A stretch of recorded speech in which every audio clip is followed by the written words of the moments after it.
grabiha jud ang storya karong adlaw kay di jud katuuhan. Naliman ka na ay bala sa imong ulo pero wa ka kaybaw. Usa ka adlaw ana sa Florida pagkagabi si Michael ni adto na siyang higdaanan kay oras na para pahuway. Okay kayong tanan, nindot ang iyang paghigda, comfortable, wala siya nag-away sa iyang asawa nga si April. Nindot ang tanan, everything is normal.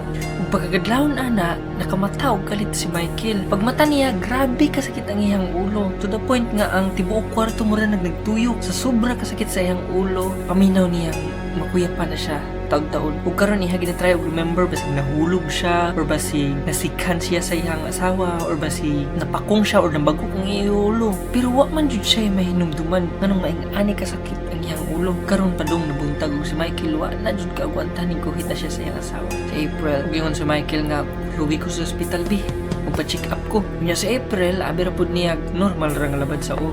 So nothing to worry, just normal nga labad like a normal person does. Abi pa gani nila nga migraine ra or basig hilanat or worse siguro ilang huna-huna basig na aneurysm. So mauto si April sa kasi sakyanan ug iyang gihatod si Michael dito sa ospital. So no rush pa dong sa ospital. Pero si Michael kahibaw jud siya kung guling nga praktisakitan jud siya ang karon abot na sila sa ospital. Syempre ang doktor pangutan-on siya, i-observe ug naay mga examination para ma-pinpoint jud kung nganong naingani kalabad ang uo ni Michael. Ug ingon ang doktor para safe, mag-CT scan ta. Ang CT scan mura na siya X-ray pero sa brain. Sumauto si Michael, gisud na siya dito sa CT scan machine og hinahina na ning under ang machine, motuyok man na siya. And then diri na humana ug karon ang result makit-an na sa computer screen. Ug ang doktor natingala jud pagtutok niya sa resulta. Nagtagbo jud ang iyang kilay. Nya nakanganga siya. Kay sa result sa CT scan naa siya nakitang putaw, gamayng putaw nga naa kilid sa dunggan. Ug ang doktor nakahibaw jud ug unsa ning putawa. Niingon dayon siya sa way pagduha-duha, bala ni sa pusil. Karon ang mga medical team, ang doktor ug nurses dali-dali sila ni balik sa kwarto dito sa kay Michael para isulti nilang result. Pag-abli sa pultahan, naagi hapon dito si Michael, nagsige gihapon piyong sa kasakit sa iyang ulo. Ug niana dayon ang doktor nga, Michael, naa jud mi nakita sa sud sa imong ulo. E si Michael samtang sakit pa iyang ulo, nag-expect na siya nga basin na ay blood clot ang iyang ulo or basin na hinihubag mo ang ingani siya kasakit. Instead, tubag sa doktor is na ay bala sa mong ulo. No, pagkahibaw ni Michael ni samot kalapad ang iyang uo. Kaya in town, na ani bala sa iyang uo niya. At the same time, yung siya, nga nung naabot mo niya din na, wala siya kaaway, wala siya kawas sa balay. Ug labi na, wala man siya kadumog og buto. So, asa man gikan ning bala, nga naa naman man sa iyang ulo. In short, makaingon siya, pinuang manjud ni na kung kita pag siguro si Michael ang panahon na mo sa mudjug kalabad ang atong mauto sa kaninga time kay emergency man pud siya gi-remove carefully na sa doktor ang bala.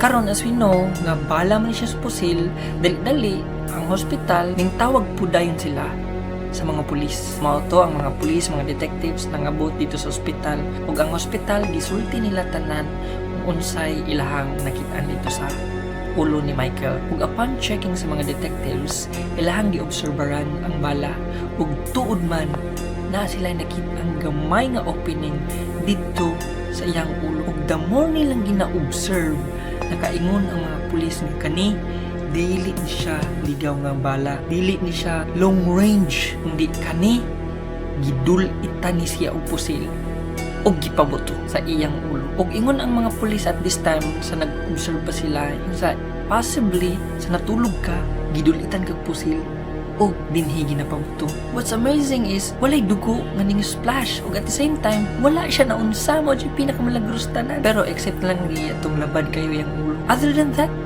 kadto ring gibati. Imagine. So ang mga pulis gina-trace back nila ang mga paghitabo atong gabi una ug ilahang namatikdan nga ang sa sulod ra sa balay duha ra ka tawo, si Michael ug ang iyang asawa na si April. Other than that, wala na. Karon syempre interviewon na si April, ang asawa. Pero the more nga mangutana ang mga pulis, the more si April gabag-ubag o ang tubag. Ug ang timeline niya sa iyang mga tubag dili magkatugma dinhi na nagsuspetsang mga pulis. Ug tungod pud sa mga ebidensya ug sa dagan sa bala ug sa mga possible reasons na-come up nila ang tubag aning tanan. So grabe jud ka milagro ang nahitabo kay Mikey, no? Imagine pabuthan kag pusil sa imong o pero wa ka na kutuag kinabuhi. Ingon ang doktor nga bisig ni sipyat ra to bisag gamay lang. Wala na to si Michael.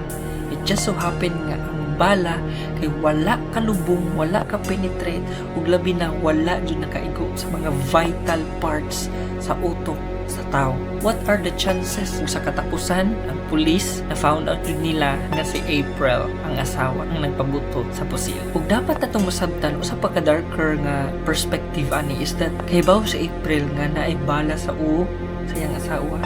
Pero pagpadong nila sa ospital, di ba, wa to siya nagdali, chill ra siya. So naa jud siya intention nga kutluon ang kinabuhi ni Michael. Ug tinuod man si April kay na-charge siya og illegal possession of firearm and considered pud siya nga dugangan og kaso nga attempted murder. So, that's it for today. Be safe and be careful.